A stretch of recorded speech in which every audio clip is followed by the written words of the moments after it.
On today's show, we recap the Leafs rookie showcase and give our preseason Atlantic Division power rankings. You're listening to the Locked On Leafs podcast, part of the Locked On Podcast Network. It's your team every day.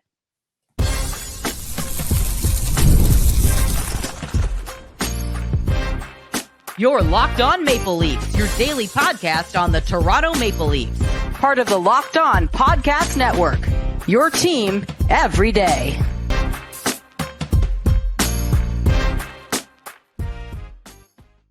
Hello and welcome into the Locked On Leafs podcast, a daily Maple Leaf-centric podcast hosted by myself, Mike DiStefano, and my co-host, Dave Morassutti. What's happening, brother? How's your weekend? Good weekend. Busy weekend. Got a haircut, I see. Yeah. Yes, we did. You have to look good for the, when you go to a wedding, right? Oh, that's right. You had a wedding this weekend. Did you take it deep, Dave? Did you listen to your boy and take it deep? Well, my head would agree with that. That's exactly where I went, and I'm still feeling the effects a little bit. Love it. Absolutely love it. We actually have some real hockey to break down and analyze from the weekend. The Maple Leafs Rookie Showcase Tournament now in the books. Got a chance to see Easton Cowan out there. Got a chance to see some other Leafs top prospects. So we'll let you know who the three standout prospects were for us at the tournament and some other takeaways we had of the rookie showcase on today's show. And we're going to start to look ahead. It is, we're just a couple of days away from the start of Maple Leafs training camp. So we figured let's do a preseason Atlantic Division power ranking. We're right before camp starts, right before the season. We take a look at over the course of the offseason, which teams in the Atlantic improved, which teams got worse, and we'll power rank them from first to eighth and see where the Maple Leafs land heading into the season. So that's what we got on tap for today's show. So why don't we go ahead and get into and recap the Maple Leafs prospect tournament. And they had two games this past weekend. They played the Ottawa Senators. They lost 4-3 to the Ottawa Senators. A comeback that came up just short against Ottawa, but then followed it up with a tidy 4-1 win against the Montreal Canadiens on day two of the tournament. Easton Cowan only played in the first game, so only got one glimpse of Easton Cowan. They decided to rest him for game two so that he could rest up for, Leafs camp, since he's going to actually be participating in the main camp. What were some takeaways that you had from the weekend's festivities, Dave? Yeah, I mean, obviously two competitive games. Obviously these prospects are trying to put themselves in a good position, but I'll start with the second game because I don't know if they were taking their cues from the Four Nations face-off. We had three fights in this game. Two right early. I'm watching this game and I'm like, what's going on here? I understand the competitive juices. I understand guys want to show stuff, but more fights than I expect to see in any sort of prospect tournament. Well, it's truly like the team is taking on a new identity, and it feels like it's trickling throughout the entire organization, right? Like back in the day, you look at this prospect tournament, and it was filled with small skilled players. That's just what was out there, whether it was Nick Abruzzese or Dennis Mulligan, or throw insert player here. Who was that? Mikhail Abramov, and who's that? SDA? Sir Simeon Argentintsev, yeah. Yeah, all these small, skilled guys didn't really have much rough and tumble, but that was the identity of the team. That's what Kyle Dubas built. That's what he drafted.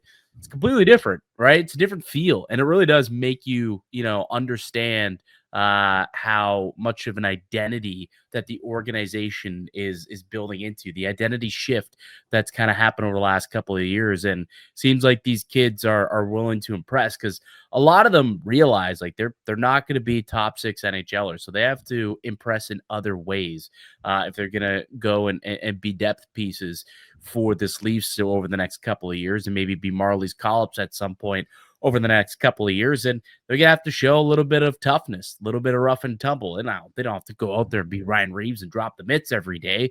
I don't think they're going to ask Landon Sim, who had 2 fights in the tournament, to go out and fight each and every night that he's out there. That's not what they're asking for.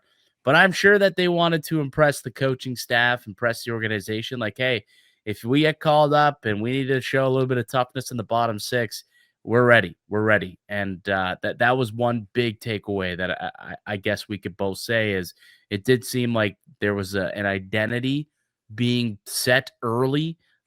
So I would expect for that to translate into main camp too, wouldn't you? For this team to really truly show that they're a much more physical, they're much heavier and big, strong. That's how they want to play. Craig Berube hockey, north south.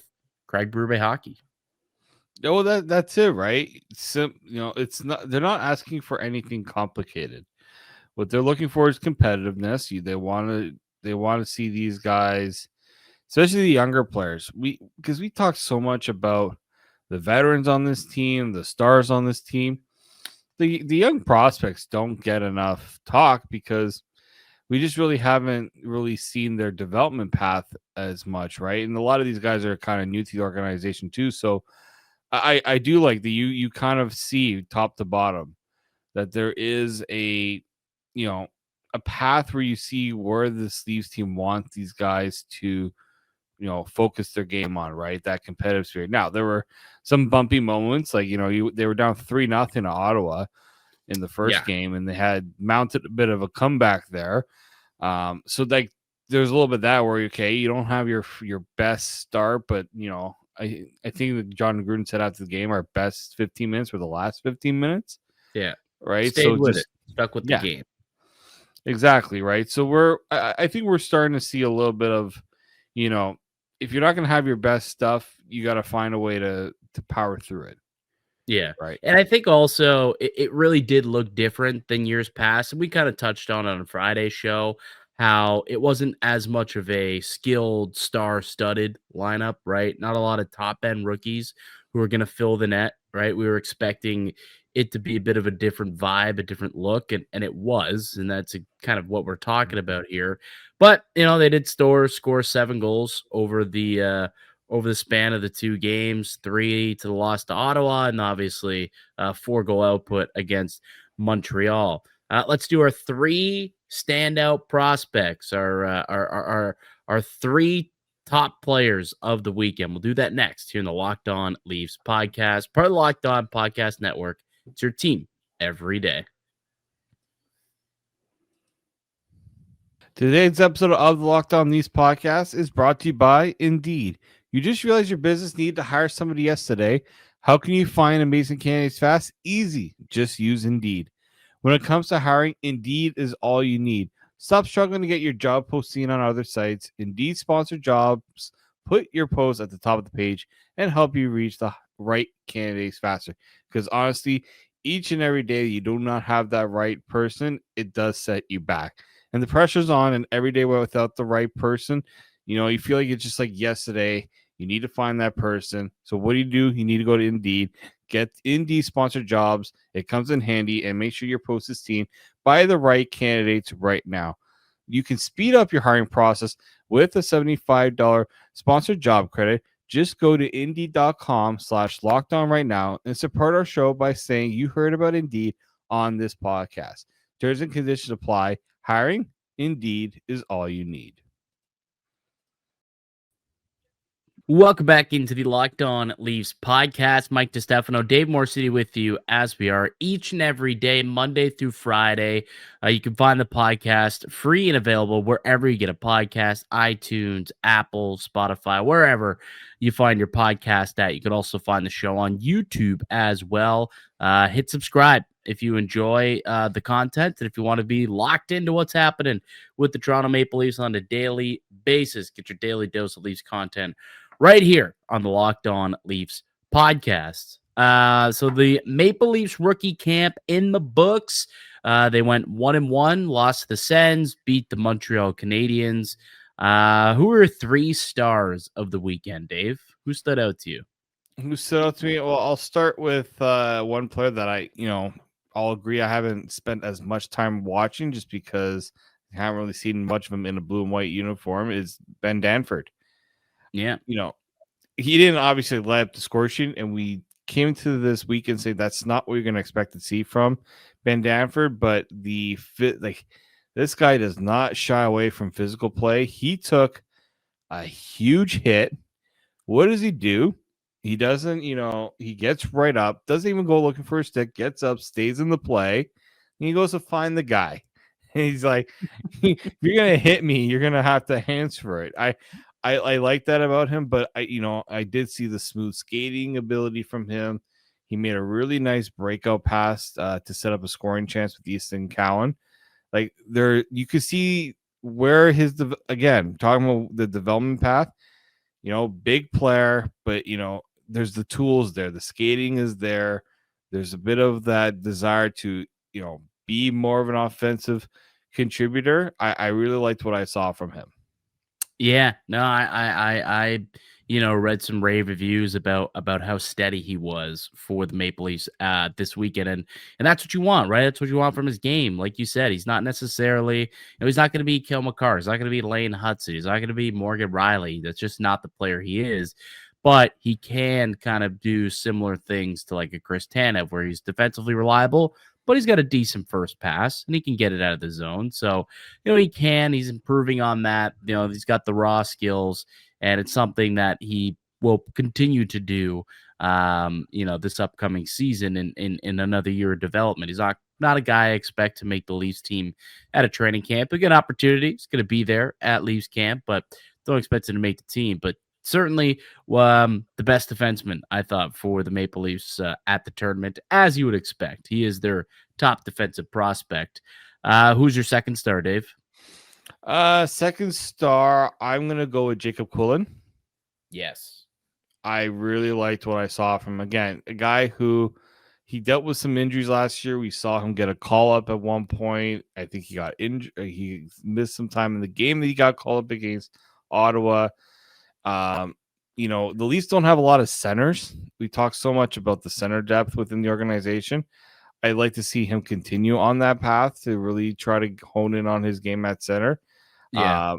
But again, competitive. Not the biggest player, but that doesn't stop him from going to the dirty areas. I thought he was really strong on the puck too. So I liked a lot about what I saw with Jacob Quillan's game.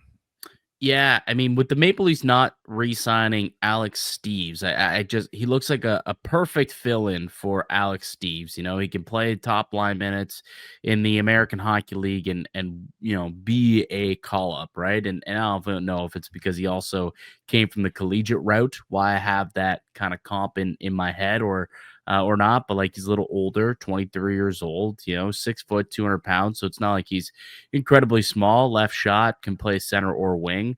But Jacob Quillan, definitely a guy who looked pretty good this weekend as well. And yeah, you mentioned it last year, first season in the American League, first full season coming out of college. The season prior, 37 points in 67 games, got the one game up with the Maple Leafs. I'm sure that gave him a lot of confidence. So going into a second full season of pro hockey, I'm excited to see what Quillan can do. He's one of those guys on the short list that were at the tournament who might be considered like call-up depth, like call-up worthy this season. So it was nice to see him go out there and produce a little bit. I think he ended up with Quillan ended up with, how many points did he end up with? I can't see. I know he scored, but I don't know if he ended up with any assists. Anyways, he did get a goal for the Maple Leafs. I do know he did score for the Buds. Your first star, who's the best player, the best prospect the Maple Leafs had at the tournament this weekend? Had to be Luke Haymes.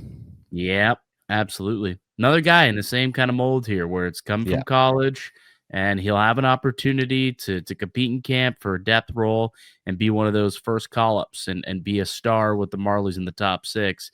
And he put a real good first foot forward at this tournament. 2 goals, 2 assists, led the Leafs with 4 points. He certainly is deserving of the number 1 top prospect at the tournament. Yeah, and you talked about finding that Alex Steves replacement, somebody that can score goals. The year before, 18 goals in 31 games. Last season, 12 goals in 22 games. He joins the Marlies at 6 points in 9 games. Yeah. He hit the ground running, and he's got a bit of size, but I watched the power play goal he scored, where face off, pass, shoot, score. Like just you could tell he's got that goal scoring mentality. I like that. I'm hoping that he can continue to bring that goal scoring ability, because I feel like the Leafs need more shooters like him. Guys are willing to be a little more selfish and take those shots, because we've got a lot of guys that like to pass. Need more guys that are going to shoot. And so I'm hoping that's going to be something he can do. And obviously, they're going to work on his two-way game and make sure he's responsible that way. But, man, I could see maybe middle six potential, even third line guy. Obviously a little early to say for sure, but I think there's some good traits here from Luke Haymes. Yeah, 100%. There's some good traits. He showed off some good stuff. I thought he was the best Maple Leaf there for sure, which is interesting because going into it, wouldn't you have expected to say Easton Cowan as the number one star for the Maple Leafs throughout the tournament? What'd you make of Easton Cowan's play here? Did he show you anything that makes you believe, wow, this kid's ready for the next level? Or was it, I expect a little bit more? Where did you lean when you saw? I know they played the one game, right? Didn't play both, so you only played the one game, and maybe that factors into wanting to see a little bit more. But yeah, what did you think of his game? I saw what we had come to expect to see from him. A very patient player. It's kind of where I see he's somebody that will make I'm not going to say he's like Mitch Marner, but he looks like a player that wants to make sure he's making the best play available to him and not just rushing a play. So I do like that, protecting the puck, understanding that you can't be the one turning over a puck and especially offensively, move things around. Like the vision on him is I think what stood out the most to me. Finding open guys or making a pass where you didn't expect a pass to be available, and he's willing to make those plays. I think I like what I'm seeing. It's obviously I want to maybe see a little more of the goal scoring ability from him, and not always wanting to dish it off. Again, I'm talking about that when we were talking about what Luke Haymes does well. So I think I want to see him take a little more of a desire to assert yourself as a goal scorer. Start trying to do that now, right? It gets tougher if you're always seeing yourself as a pass first guy. And if you're going to be a player that's puck dominant and wants to have the puck on their stick, be willing to shoot the puck too, right? Don't eventually your opponent's going to say, oh, this guy's just going to let's block the passing lane, because we don't expect him to really shoot. Yeah, no, you bring up a solid point. He was more of like a playmaker, than he was a goal scorer, I guess, in junior. This year, 40 assists, just 29 goals, 62 assists, 34 goals last year in his career best season. We had 96 points, 62 of them were assists. So definitely a bit more of a playmaker than a finisher, but still, you do need to make sure that you're a dual threat, or the Leafs would love him to be a dual threat at the very least. When it comes to Easton Cowan and his development.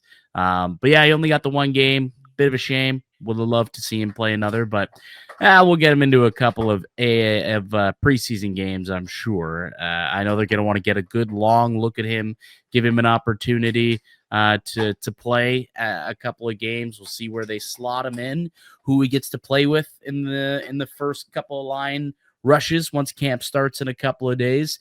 So that does it for the prospect tournaments. Always enjoy that event every year. So the Leafs win one, lose one, and now we're on to main camp, a couple of days away. Let's take one more break. We'll come back. We'll get to our Atlantic Division preseason rankings. That's coming up next here in the Locked On Leafs podcast.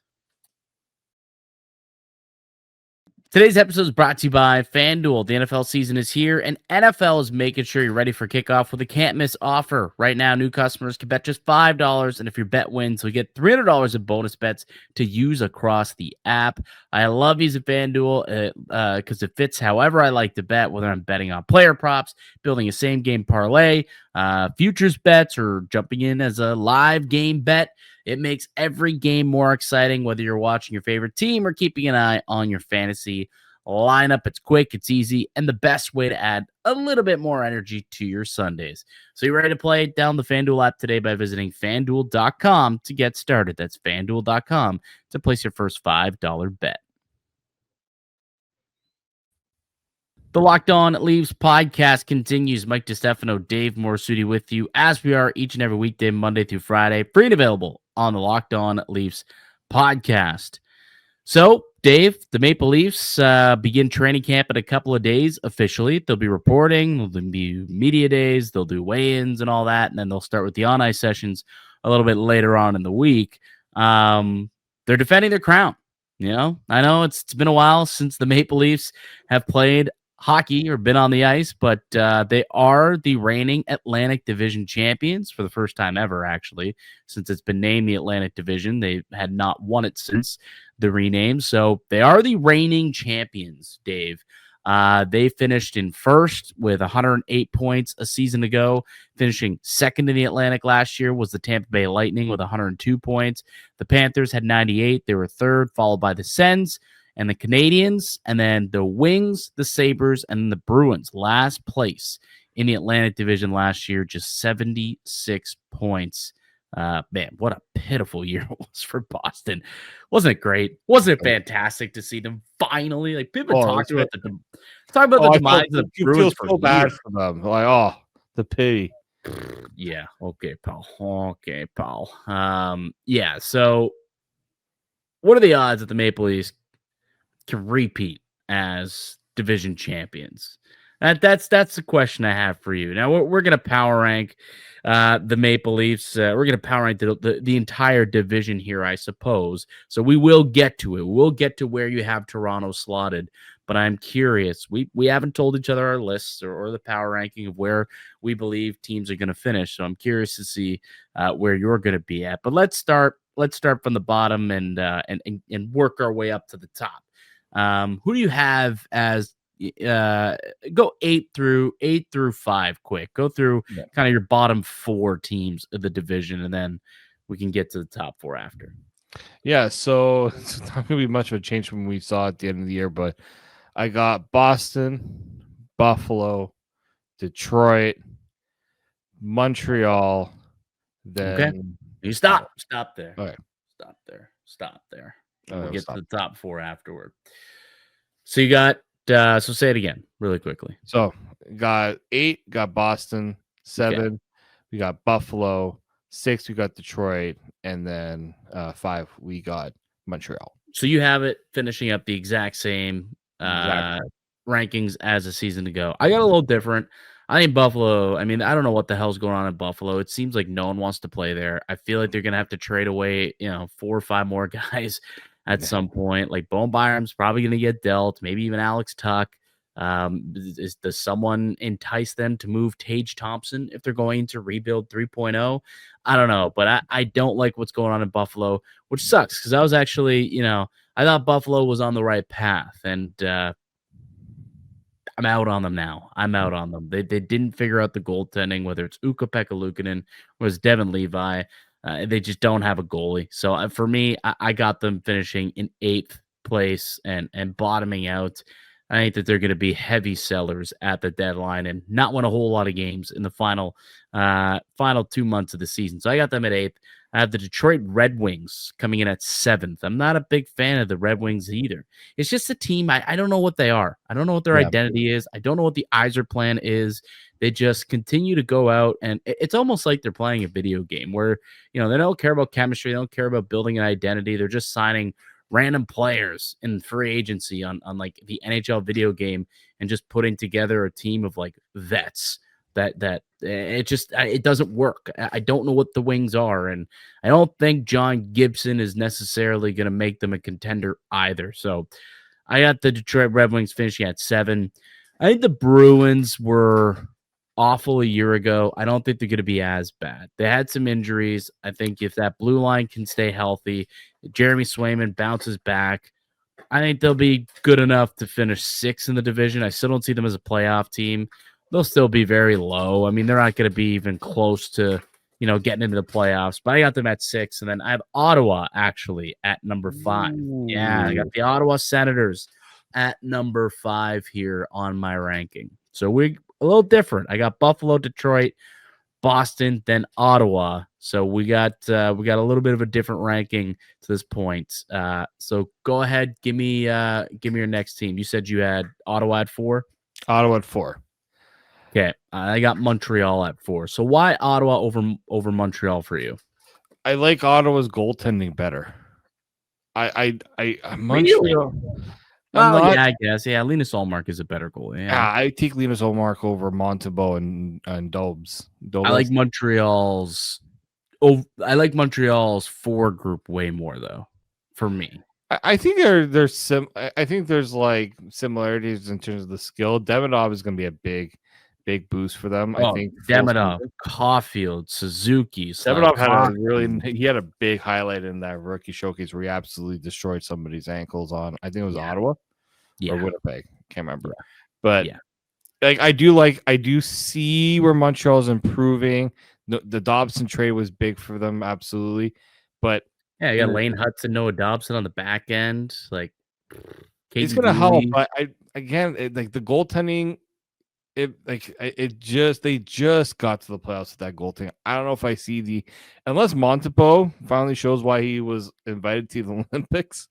You're not a fan of Jacob Dobish? He had flashes, but it all kind of took a turn, right? So I don't know if look, they can surprise me. I know a lot of people are high on their prospects in net. I just don't see it right now. Yeah, it's fair. I think they're very close. Like, they realistically, just like last year, could come down to the wire, and they could both end up making the playoffs. We could end up having 5 Atlantic Division teams in the postseason, and Montreal, Ottawa jockeying for who gets the first and second wild card. It could easily end up being that. But I like the steps that the Montreal Canadiens have taken. I do. I like it. I'm a little more bullish on the goaltending. I do agree that Ottawa has better goaltending, but I think Montreal's team is just stronger. I think they have the ability to score more as well. And it's a young team that's only getting better and more mature. So I had Montreal over Ottawa. The final 3, as it's been for many years now. The 2 Florida teams and obviously the team we cover here in the Toronto Maple Leafs. Why don't you go ahead and tell us who they are? Start at 1, then go to 2, then go to 3. So who's the division winner for you? I'm going Florida. Okay. Then 2 and 3? Florida, Toronto, and Tampa. So we got the same top 3. Yeah. Okay, explain. Florida's got the chemistry, right, with everyone, pretty much the entire team coming back from last year, minus a couple of bodies. Yes, their goaltending, like, it's going to be the Bobrovsky show, the full, like, they don't have that, they have decent backup, but they don't have like a Spencer Knight behind him if Bobrovsky starts to falter. They don't really have another guy that's going to step in for them, but it won't matter as much. Like, they got a full season of Seth Jones. And if what we saw from the trade deadline through the playoffs of Seth Jones, that's huge, right? Ekblad's still there. A full season of Brad Marchand, even as a third liner. Like, he'll help with Brady. He'll help with Matthew Tkachuk sideline for, God knows how long, until they decide when they're going to become cap compliant. But I just think Florida's got. It's just such a tough team. We saw it. They're not going to be easy to play against, and the only thing that's gonna maybe hamper them is how many games they played the last 3 seasons. We said that last year. It didn't do anything. Didn't do anything to them. They just kept getting better and better. Well, the only thing is they didn't win the division last year. That was like you saw a little bit of fatigue. They didn't win the division because they didn't care. Like Also true. I think they just didn't care. They knew that we're just gonna flip a switch come playoff. Like we just got to get in, and that's what they did. They legitimately like just barely got into the playoffs. I think I saw what was a stat there that I saw the other like the Florida Panthers only had one more point than the Calgary Flames, who missed the playoffs. I might add, and only one more point than the Calgary Flames in the regular season, and then flipped the switch and just ran the table on everyone. So the question is whether or not they're going to will they do the same thing where they don't care as much about the regular season. Now, I will say last year a lot went against them. Like obviously they were missing Matt Tkachuk for the final couple of months. They were missing Aaron Ekblad for the final 2 months. Even Brad Marchand, when he first got there, he missed the first few weeks of the season. Yep. There were some injuries also along the way. Seth Jones wasn't there until the trade deadline. So they're just a much better team than they were for the majority of last year. So I think they can get off to a good start if everyone stays healthy and doesn't get suspended. It's a team I expect to be at the top of the rankings again and be competing for the Stanley Cup. I mean, they're the best team in the NHL by far. So it'd be silly to not have them at 1 in these power rankings. Despite being a Leafs show, I think we could still look at the Florida Panthers as the team to beat in the Atlantic. Absolutely. But, I don't think it's going to be an easy road for them. I think like Toronto and Tampa are still like they'll give them a tough. Oh, yeah. They're not going to run away with it. It's not going to be over, right? It's not going to be over by March. Not going to be over by February. I don't think it'll run away with it. Yeah. It's going to go down to the wire. But ultimately, I think that the Atlantic will run through Florida when all said and done come playoff time, I believe. Yeah, exactly. Yeah. So you had Toronto over Tampa. So you got Toronto at number 2. Yeah, I mean, look, Tampa's got the best goaltender in the division, right? But I think Toronto's a deeper team. I think their blue line's superior to Tampa. Yeah, they got Victor Hedman, but after Victor Hedman, we've seen it's just not there. The level is old. It's old, and that team is kind of starting to age out a little bit. I'll be honest, it's starting to age a little. They're a team that likes to try to get things done offensively, but you want your stars to play responsible two-way. Ain't happening. Nikita Kucherov, he'll score you a bunch of points, but ask him to play defense, it ain't happening. I forgot they signed Pontus Holmberg in the offseason. Sorry. What am I thinking here? That's gonna that puts them over Toronto easily. I just forgot. I was looking at their lineup right now, and I'm just like, oh right, Pontus Holmberg signed there. Boston signed a bunch of former Maple Leafs as well. Pontus Holmberg was like one of their notable additions for Tampa. Like they didn't go out and make because they just don't have they don't have the cap space, and really they've got so much money tied up with players because they signed a bunch of guys to 6-7 year deals to keep their cap hits low. But there's been, Braden Point's still good. Kucherov's still good. Gensel, Hagel, Cirelli. I get it. Those guys are good. But it just feels like it's the rest of the roster. What used to scare people about Tampa is when you get to their third and fourth lines and they had guys that, that could beat you on those third and fourth lines. I'm not as worried about those lines I am about. Like Tampa's top 6 is really good. It's the depth of that team has really taken a hit. Well, it's taken a hit, and the rest of the teams have gotten better. Like the Leafs have gotten deeper. Yeah. Like now you look at where you looked at the top 9 in Tampa, and you're like, man, that top 9 it outshines Toronto. Now shoes kind of on the other foot.